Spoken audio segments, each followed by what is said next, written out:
Gallery ఇంకా అన్ని సినిమాలు లేవు. సో ఇది నవీన్ది. సార్ మీవి ఫొటోస్ చూస్తే సినిమాలతో పాటు ఆ బ్యాక్గ్రౌండ్ మ్యూజిక్లు కూడా గుర్తొస్తారా సార్? జమక్ జమా జమక్. Excellent legendary films. పోలీస్ భార్య ఇది కృష్ణ గారు, of course Alluri Sitaramaraju. Second ఇన్నింగ్స్లో ఫస్ట్ హీరోగా యాక్ట్ చేసిన ఫిల్మ్ గుంటూరు టాకీస్ మనకు ఈరోజు. మోసగాళ్ళకు మోసగాడు, చిత్రం బళారి విచిత్రం, జంబలగడి పంబ, కోకిల, ఇది సమ్మోహనం. ఇదిగో నేనున్నాను అక్కడ. అసలు చూసా ఎలా కుదిరింది ఫోటో చూడ. హర్షిని ఎంత అందంగా ఉంది దాంట్లో. అసలు నేను అప్పుడే చెప్పాను చాలా పెద్ద ఆర్టిస్ట్ అవుతుంది అమ్మాయిని. నువ్వు అవుతావు ఖచ్చితంగా రోజు. ఇది కృష్ణ గారు లాస్ట్ ఫిల్మ్, ఇది మదర్తో. సో వాళ్ళ ఫిల్మ్స్లో అది లాస్ట్ ఫిల్మ్, అది శ్రీశ్రీ లాస్ట్ ఫిల్మ్ కలిసి చేసాం. అదే నా అదృష్టం ఏంటంటే ఇలా కలిసి చేయడం నా అదృష్టం. ఇలా అందరం ముగ్గురం ఒక దాంట్లో ఉన్నాం. ఇట్స్ అ రేర్ ఆపర్చునిటీగా నేను భావిస్తాను, దేవుడు ఇచ్చిన ఆపర్చునిటీగా నేను భావిస్తాను. ఇవన్నీ మీ శ్రేయోభిలాషి నాకు సెకండ్ ఇన్నింగ్స్లో నన్ను ఆర్టిస్ట్గా లేపిన ఫిల్మ్ ఇది. మీ శ్రేయోభిలాషి ఇదంతా కృష్ణ గారిది. రఘుపతి వెంకయ్య నాయుడు గారు చెప్పాను కదా మా ముది ముత్తాత అవుతారు. మరి ఆయన ఫిల్మ్ నేనే చేశాను, ఆయన క్యారెక్టర్ రఘుపతి వెంకయ్య నాయుడు గారిది. సో చాలా మంది అలాగే ఉంటున్నాం, తలపాగా అని చెప్పారు, తలపాగా వాళ్ళు అనేవాళ్ళు. సో అది దట్ మెమరీ. ఇవన్నీ కూడా అక్కడ చూడండి సార్, అసలు పై పిక్లు ఎంత బాగున్నారా అక్కడ. ఎస్, ఇవన్నీ కూడా. ఇది ఏంటంటే లక్స్కి ఆమె మోడల్ చేసింది అప్పుడు. ఓకే. అప్పట్లో ఎవ్రీ ఇయర్ ఒక టాప్ హీరోయిన్తో హేమ మాలిని గారు, తర్వాత వాణిశ్రీ గారు, అలా. సో లక్స్కి మోడల్ చేసింది అనమాట. లక్స్ సోప్స్ అన్ని పెట్టెలో ఇచ్చేవాళ్ళు, నాకు బాగా గుర్తు. స్మెల్ అలా చూసుకుంటూ ఉండేవాడిని. సో లక్స్కి మోడల్ చేసిన ఇది ఇవన్నీ. ఇది ఆమె చిన్నప్పుడు చైల్డ్ ఆర్టిస్ట్గా వేసినటువంటి ఇది. ఇద్దరం చైల్డ్ ఆర్టిస్ట్గా వచ్చాం. సార్ అమ్మకి సిబ్లింగ్స్ అంటే ఇద్దరు అన్నలే? కాదు, నలుగురు. ఒకరు చనిపోయారు నా చిన్నప్పుడు, రాజు మామ అని చాలా గొప్ప ఆయన. కాకుండా ముగ్గురు, ఇద్దరు నాతో ఉన్నారు, ఒకళ్ళు పారిపోయారు. అది ఎందుకని అడగొద్దు, వదిలేండి, తర్వాత చెప్తాను. పారిపోయారు అంటే ఈ మధ్య పారిపోయారా? ఫస్ట్ అంతే. అదిగో నరేష్ గారిని చూపించారు. అది అప్పుడు ఎంత sir age? Raghupathi Venkaiah Naidu award మదర్కి వచ్చినప్పుడు this was the inspiration to make Raghupathi Venkaiah Naidu film నాకు. సో అది ఆమె రఘుపతి వెంకయ్య నాయుడు గారిది. రోసయ్య గారు, కృష్ణ గారు సమక్షంలో గీతారెడ్డి గారి చేతి మీద అందుకుంది. సో ఇవి నా మెమరీస్ కొన్ని. ఇదేంటంటే ప్రేమ సంఖ్యలు నా ఫస్ట్ పిక్చర్ కరెక్ట్ 17 years అప్పుడు నాకు. ఇప్పుడు అలాగే ఉన్నాను అనుకోండి, పెద్ద చేంజ్ ఏం లేదు. మీ ఫస్ట్ ఫిల్మ్ స్టార్ట్ అయినప్పుడు, షూట్ స్టార్ట్ అయినప్పుడు మీ ఏజ్ ఎంత సార్? 17. షూట్ స్టార్ట్ అయినప్పుడు 17. రిలీజ్ అయ్యేటప్పుడు ఇది 4 స్తంభాలు 2 స్టార్ట్ అయినాయి ఒకేసారి. అంటే మదర్ ఎంత గొప్ప అంటే, ఇంటెలిజెంట్ మదర్ ప్లస్ డైరెక్టర్. అంటే ముందు నాకు వేషాలు రాలేదని నేను సీతాకోక చిలుక చేయాల్సింది, ఆయన భారతరాజ గారు కార్తీక్ అబ్బాయి ఆల్రెడీ చేశాను, 60 చేశారు. సో ఏడుస్తుంటే అప్పుడు బాధపడి ఒకరోజు కృష్ణ గారు మదర్ మాట్లాడి రాజేంద్ర కుమార్కి ఫోన్ చేశారు. కృష్ణ గారు, కుమార్ గౌర్ వాళ్ళ ఫాదర్, సూపర్ స్టార్ అక్కడ నార్త్లో, వేసి నరేష్ లవ్ స్టోరీ చేస్తున్నాం, కుమార్ గౌర్తో చేస్తుంది అంటే తప్పకుండా తీసుకోండి అన్నాడు. సో లవ్ స్టోరీ మొదలెట్టింది ఆమె. జంజాల గారు వచ్చి చూసి నరేష్ నాకు కావాలని అడిగితే ఒక క్షణం ఆలోచించి, నరేష్ నీకు నాతో యాక్ట్ చేయడం కంటే అమ్మ నిస్వార్థత అంటామే.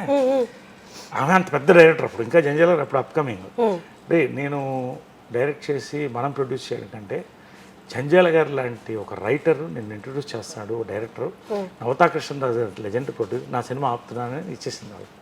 దట్ ఈస్ అ మెమరీ, నా life changing. 100 days 175 cult film, 4 స్తంభాలు, super duper hit, new way film.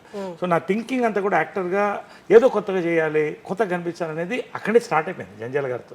నాకు 2 గురువులు అంటాను ఎప్పుడు, మా అమ్మ జంజాల గారు మా మదర్. ఇద్దరు నా గురువులు, నా 2 గురువులు అని చెప్తాను నేను. Exactly sir. సార్ నాకు ఒక్క మెమరీ గుర్తొచ్చింది. సమ్మోహనం నా ఫస్ట్ మీతో యాక్ట్ చేస్తున్నప్పుడు, అప్పుడే నేను సెట్కి వచ్చి అబ్జర్వ్ చేస్తాను అసలు యాక్టర్స్ అంటే ఎలా ఉంటారని. మీరు వచ్చారు అప్పుడే సెట్కి, షార్ట్కి రెడీ అయ్యారు, వచ్చిన వెంటనే before going to the short మీరు జై జంధ్యాల అని ఇలా నమస్కారం చేసుకొని మీ కంట్లో నుంచి నీళ్ళు తీశాను అనమాట నేను. అంటే అసలు ఇంత భక్తిభావం, అప్పుడు దాకా సినిమాలు దూరం నుంచి చూసే వాళ్ళకి ఇక్కడ కళకి ఇంత రెస్పెక్ట్ ఉంటుందా, గురువులకి ఇంత రెస్పెక్ట్ ఉంటుందా అన్నది దగ్గర నుంచి చూసినప్పుడు అసలు మిమ్మల్ని చూస్తే నాకు కంట్లో నీళ్ళు వచ్చాయి అనమాట. అంటే ప్రతి సినిమాకి గురువు గారిని తలుచుకొని జై జంధ్యాల అనడము. ఇప్పుడు వెస్టర్న్ కల్చర్కి మనకి తేడా ఏంటంటే అమ్మా, మన ఋషులు ఆ టైం నుంచి కూడా మన వీళ్ళందరూ కూడా గురుకులంలో చదివేవాళ్ళు. ఆ గురు మాత పిత గురు దైవం అన్నారు, ఇంకేం అనలేదు కదా. నాలుగోదైనా మోస్ట్ ఇంపార్టెంట్ నీ నెక్స్ట్ స్టేజ్. ఈయనే కాదు, చిన్నప్పుడు నాకు స్కూల్లో మాస్టర్ ఉండేవాడు. నేను అడ్మిషన్కి వెళ్తే ఎందుకో చూసి నువ్వు బాగా పైకి వస్తావు అన్నాడు. థ్యాంక్ యూ, బాగా ఫ్రెండ్ అయిపోయాడు నాకు. చాలా ఒక ఫాదర్ ఫిగర్ అయిపోయాడు, సపోర్ట్ మాట. తర్వాత ఆయన్ని మెడ్రాస్ వెళ్ళినప్పుడు నాకు 50 ఏళ్ళు ఉన్నప్పుడు 10 years బ్యాక్ ఆయన ఒకసారి చూడాలనిపించింది. వెళ్ళి కలిస్తే ఏడ్చేసాం ఇద్దరం. గురు శిష్యుల బంధం అలా ఉంటుంది, చాలా emotional bonding. It not just about teaching mathematics. అలాంటిది జంధ్యాల గారు నాకు తెలుగు సరిగా వచ్చేది కాదు. అప్పుడు మెడ్రాస్లో పుట్టి పెరిగాను కదా. అంటే ఇప్పటికి రాయడం రాదు కదా సార్ మీకు? చదవడం కూడా రాదు? నాకు చదువు రానివాడిని కానీ తెలుగు రానివాడిని కాదు. ఎందుకంటే జంధ్యాల గారు నన్ను తీసుకొని ఒక ముద్దని అలా మౌల్డ్ చేశారు. జంధ్యాల గారు మదరు. 4 స్తంభాల ఆట అసలు నాకు ఎక్స్పోజర్, ఒక యూనివర్సిటీ జంధ్యాల గారు. సో అక్కడితో ఆగలేదు ఆయన. శ్రీవారికి ప్రేమలేక తర్వాత హాయ్ హాయ్ నాయక్ వరకు నా కెరియర్ని వీళ్ళిద్దరు జంధ్యాల గారు మదర్ లేపుకుంటూ వచ్చారు. కాబట్టి ఆ విశ్వాసం అనేది ఈ రోజుల్లో లేదు అని నేను ఫీల్ అవుతున్నాను. అంటే మేబీ వరల్డ్ తగ్గిందని నేను ఫీల్ అవుతున్నాను. ఎందుకంటే బాగా గుర్తు ఏంటంటే విశ్వనాథ్ గారు కూడా నా గురువులు. అంటే జంధ్యాల గారు ఆయన గురువు. ఒకసారి విశ్వనాథ్ గారు రిటైర్ అయిన తర్వాత దాదాసాహెబ్ ఫాల్కే అవార్డు వచ్చే ముందు ఇంట్లో ఖాళీగా కూర్చున్నాడు. ఆయన జనరల్గా ఏదో చేస్తూ వెళ్ళాను. నవ్వుకుంటూ మా సినిమా చేశాం కదా, సూతులేయాలి ఇవన్నీ మాట్లాడి వెళ్ళేటప్పుడు ఒక నిమిషం కళ్ళు చెమర్చాయనా, నీకు నన్ను ఎందుకు చూడాలనిపించింది అన్నారు. అదేంటి సార్ అలా అంటారు? మీ దగ్గర నుంచి మీ డ్రూ ఎనర్జీ అండి, మీ వల్ల జంధ్యాల గారి వల్ల వచ్చాను నేను. ఆ విశ్వాసం లేకపోతే సార్ మిమ్మల్ని కలవడం అనేది నాకు పెద్ద ఆనందం సార్. ఒక లెజెండ్ అంటే నరేష్ నాకు ఒకటి అనిపిస్తున్నాయా, స్టేషన్ మాస్టర్గా రిటైర్ అయితే కూడా ఆ స్టేషన్లో పనిచేసేవాడు ప్రతివాడు వస్తాడు, మన వాళ్ళు ఎవరు వచ్చి కలవరేంటయ్యా అన్నాడు. నిజంగా నా లైఫ్లో మర్చిపోలేనటువంటి ఒక ఇది అంటే అలా ఉంటుంది. సో జంధ్యాల గారు ట్రావెల్, ఒక ఫాదర్, ఒక బ్రదర్, ఒక ఫ్రెండ్, ఇన్ని మేము చూసాం 30-40 ఏళ్ళు. లాస్ట్ ఆయన చనిపోయినప్పుడు నా తల నీలాలు కూడా ఇచ్చాను కొడుకుగా. అంటే హెల్ప్లెస్గా ఫీల్ అవ్వలేదా సార్ అసలు? వీళ్ళందరినీ ఇట్లా మైండ్లో పెట్టుకొని పొద్దున్న లేస్తే వాళ్ళని తలుచుకుంటూ ఉన్నప్పుడు ఒకసారిగా వాళ్ళకి లేరు భూమి మీద అన్నప్పుడు? కాదు, అక్కడే power of what you call thinking అని ఉంటుంది. నాకు వీళ్ళందరూ ఉండాలని అనిపిస్తుంది. నేను నన్ను చెప్పావు కదా మా జై Jandhyala అన్నానని.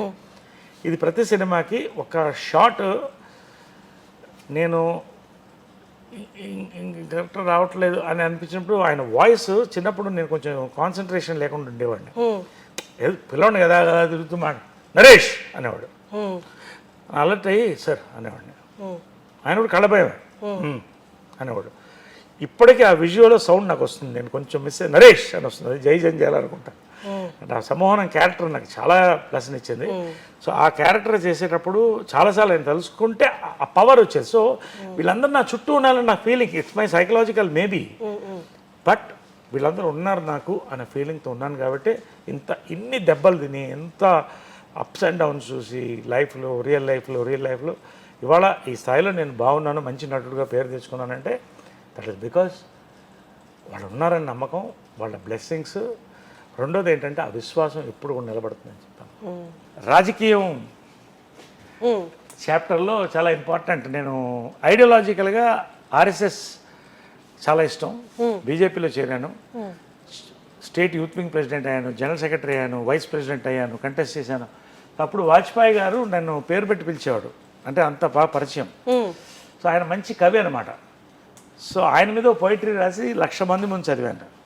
You write poetry also అన్నాడు. I never forget this memory. Atalji the wisest and noblest of sons of mother India అని పోయం ఇక్కడ ఉంది. ఆ poem. So youth wing president అప్పుడు. అంటే అమ్మ మాత్రం చాలా డిప్రెస్ అయ్యేది, ఇంత వదిలేసి నువ్వు అంతా వెళ్తున్నావు అంటే ఎందుకు నాకు లాగుతుంది, అటు ఏదో చేయాలనిపిస్తుంది. ఐ బిలీవ్ ఏదో జరగాలి ఇండియాకి అనేది. ఇప్పుడు జరుగుతుంది. I don't want to talk beyond that in politics. వెళ్తున్నప్పుడు ఈ ఉంగరం చాలా మెమరీ. ఏంటంటే హిందూపూర్లో వెళ్ళిపోదాం, ఇక్కడ కొంత వీ హ్యాడ్ ఫ్యామిలీలో పవర్ స్ట్రగుల్ ఉండింది. మా మదర్ వాళ్ళ కొంతమంది బ్రదర్స్తో సో అణిచివేత అనేది ఎక్కడో కాదు, ఇంట్లోనే స్టార్ట్ అవుతుంది. చాలా హింసపడ్డాను నేను. ఆ పాయింట్లోనే నేను ఇవన్నీ వదిలేసి నేను సన్యాసం ఆల్మోస్ట్ రోజు కషాయం వేసుకునేవాడిని. ఆ టైంలో హిందూపూర్కి వెళ్ళి అక్కడ ఉద్యమం జరగడం, అక్కడ లేవడం పైకి, హిందూపూర్లో ఇల్లు కట్టుకుని నేను అక్కడ సేవ చేయాలనుకున్నప్పుడు అమ్మ వెళ్ళిపోతూ పిలిచి పణమా పాశమా అని ఒక సినిమా చేసింది. దానికి ఒక రింగ్ ఉంది, పణమా పాశమా అని వాళ్ళకి 100 daysకి ఇచ్చారు. రా అని అది ఇవ్వకపోతే అది పట్టలేదు. పణమా పాశమా అంటే డబ్బా ప్రేమ అని ఈ రింగ్ నాకు ఇచ్చింది. బాగుండు నువ్వు అని. ఆమె నేను బీజేపీలో పోయినప్పుడు కూడా నాకు అంటే సినిమాలు వదిలేసి అంత డబ్బు లేదు. టోటల్ సపోర్ట్, ఇంకెవరిని అడగలేదు నేను. ఆమె సపోర్ట్ చేస్తాను. నేను ఓడినా గెలిచిన అంటే ఒక అమ్మ అనేది ఏంటంటే, అది నేను చెప్పేది ఏంటంటే, కన్న దగ్గర నుంచి అన్నం పెట్టిన దగ్గర నుంచి ఈమె దగ్గర గొప్పతనం ఏంటంటే, నా రియల్ లైఫ్లో ఎక్కడ ఫెయిల్ అయినా, ఎక్కడ మిస్ అయినా అన్నిటికీ సపోర్ట్ ఇచ్చింది. చెప్పకుండానే సైలెంట్గా ఉండేది, కానీ చేసేది. సడన్గా చూస్తే బ్యాంక్లో 10 లక్షలు పడింది. ఏంటంటే గెలిచిరా అని. సో ఇవన్నీ కూడా గ్రేట్ మెమరీస్ ఆఫ్ మదర్. అందుకనే అంత పూజిస్తాను నేను. సార్ కానీ మీకు ఎప్పుడు అనిపించలేదా సార్, అమ్మ నా పట్లే పార్షియల్గా ఉండాలి, లేదు అమ్మ అందరికి అమ్మలాగే ఉంది ఇంట్లో, అది అన్నలకైనా తమ్ముళ్ళకైనా మిగతా వాళ్ళందరికైనా, నా పట్ల పార్షియల్గా ఎందుకు లేరని మీకు అనిపించేదా? అంటే ఒకటి ఏంటంటే, ఒక వాతావరణంలో పెరిగినప్పుడు ఇప్పుడు నా అంకుల్స్ ఆల్మోస్ట్ అందరూ, అంటే మదర్ బ్రదర్స్ అందరూ కూడా నన్ను అమ్మలానే చూశారు. ఒకళ్ళు తప్ప, పేరు చెప్పను నేను. అందరూ ఆ లోటు నాకు చూపించలేదు. వాళ్ళు ఎంత మా ఆంటీ ముద్ద పెట్టేది, ఆమె ఇక్కడే ఉంది చూడొచ్చు అని, ముద్ద పెట్టి ఆమె అమ్మలా పెంచేది. మా రవి అంకుల్ చనిపోయారు మొన్నే. ఆయన పాపం ఎంత హైరాణ పడేవాడు అంటే, నేను చేస్తున్న వేషాలకి చేస్తున్న పనులకి టెన్షన్ పడిపోయేవాడు ఆయన. సినిమా షూటింగ్లో కూడా ఆయనే వచ్చేవాడు, ఎక్కడ తప్పుదారి పడతానని పక్కనే ఉండేవాడు. అంటే వీళ్ళంతా కూడా ఒక బాండింగ్లో తీసుకెళ్ళారు కాబట్టి నాకు బాగుంది. సరే, ఒక్కొక్క ఫ్యామిలీలో ఒక చీడ పురుగు ఉంటుంది, అది ఆ ఇబ్బంది కూడా పడ్డాను.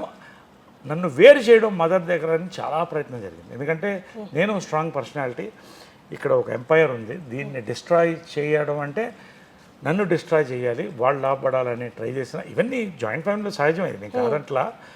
బట్ ఆ గ్యాప్ ఎంత పవర్ఫుల్గా ఉంటుందంటే, నేను బిజీలో ఉన్నాను షూటింగ్లో, రాజకీయంలో, మదర్ని బ్రెయిన్ వాష్ చేసి ఒక డిస్టెన్స్ని పెంచేస్తే ఏంటిది అంటే, ఏంటి ఒక నార్మల్ మదర్ సన్ లాగా లేవు. అంటే సెలబ్రిటీగా బిజీగా ఉండి నేను చూసేవాడిని. షూటింగ్ పొద్దున్న మేకప్ వెళ్ళేవాళ్ళు ఇద్దరు, మళ్ళీ సాయంకాలం వచ్చేవాళ్ళు, మళ్ళీ నాతో పలకరించేది, 1 గంట ఆడుకునేవాళ్ళం చిన్నపిల్లప్పుడు, ఇదంతా చూశాను. కానీ ఈ ఏజ్ అవుతుంటే ఎందుకు నాకు దూరంగా ఉందంటే, దూరంగా ఉంటే మీతో మాట్లాడుతుంది ఏమి లేదు, కానీ ఒక అదంటారు హ్యాండ్స్ డిస్టెన్స్. ఎందుకంటే ఒకటేంటంటే, జాయింట్ ఫ్యామిలీలో అందరినీ బ్యాలెన్స్ చేయాలి. నేను ఒక పవర్ఫుల్ పర్సన్, ఆమె అవతల మనిషిని నమ్మింది, అన్ని పనులు అతని వల్ల జరుగుతుంది. ఓకే, సూపర్వైజ్ చేసేవాళ్ళు మొత్తం టోటల్గా హ్యాండ్లింగ్. కాబట్టి ఎక్కడ నేను దూరుతా అది డిస్టర్బ్ అయిపోతుంది వాళ్ళకని భయం. ఇవంతా ఎవరు తప్పు ఎవరు చెడ్డు అని నేను అన్ను. కానీ దీంట్లో నలిగింది ఎవరంటే, అమ్మ సైలెంట్గా నలిగింది, నేను భయంకరంగా నలిగాను. కానీ అమ్మకి కృష్ణ గారు ఉన్నారు, నేను ఒంటరివాడిని అయిపోయాను. But I knew my mother loved మీ. కాబట్టి ఇది లాస్ట్ ఈ రింగ్ ఇచ్చింది వెళ్ళేటప్పుడు. ఒకరోజు ఇద్దరం కూర్చున్నప్పుడు, ఒక సైలెంట్ కూర్చున్నానంటే, ఒక్కసారి నువ్వు ఎందుకు అందరు అమ్మల్లా ఉండవు అన్నా. అంటే ఒక్కసారి ఉండి ఏడ్చేసింది ఆమె. ఆ రోజు నుంచి బాండ్ అవ్వడం స్టార్ట్ చేసాం. కొన్ని చెప్పేది కాదు, ఎందుకంటే జాయింట్ ఫ్యామిలీ నిలబడాలని. బట్ అది లాస్ట్ దాకా కూడా ఆమెకి లాస్ట్కి అర్థమైంది ఎవరు మోసం చేస్తున్నారు. నేను చెప్పేవాడిని, తిట్లు తిన్నా చెప్పేవాడిని, ఇది తప్పు జరుగుతుంది ఇక్కడ అని. I don't want to talk much about it. But ఫైనల్గా ఒకటి చెప్పింది, ఎవరుంటే ఉన్నాయి, ఎవరు పోతే పోనీ, ఇది నీది, నీ పిల్లలకి నేను చేసి పెట్టింది, కృష్ణ గారు చేసి పెట్టింది, నువ్వు హ్యాపీగా ఉండు, ఒక మాట నీతో ఎవరుంటే వాళ్ళని నాన్నదమ్ములు లాస్ట్ వరకు బాగా చూసుకోవాలి. రోజు మార్నింగ్ అందరినీ పలకరిస్తాను, అందరికీ కాఫీతో కలుస్తాను, మాట్లాడతాను, అందరితో భోంచేస్తాను. వాళ్ళు అంతే ప్రేమ, వాళ్ళకి ఏం కావాలన్నా ఆర్థికంగా ఇది అన్నీ కూడా అందరికీ బాగా ఇచ్చింది. ఫ్లాట్స్ అన్నీ కూడా దాన్ని వాడుకున్న వాళ్ళు బాగా వాడుకున్నారు, వేస్ట్ చేసుకున్నారు, ఎవరి వాళ్ళ లైఫ్ అయిపోయింది. I don't want talk much. But నేను ఎందుకు చెప్తానంటే, మా అమ్మ లాస్ట్ సఫరింగ్లో ఆ ఫ్యామిలీని కలిపి ఉంచాలన్న ప్రయత్నంలో పాపం చాలా కోల్పోయింది. బట్ ఇట్స్ ఓకే, దేవుడు ఉన్నాడు కదా. సముద్రంలో కొన్ని చెరువులు పోయినాయి అనుకున్నాను. క్యారింగ్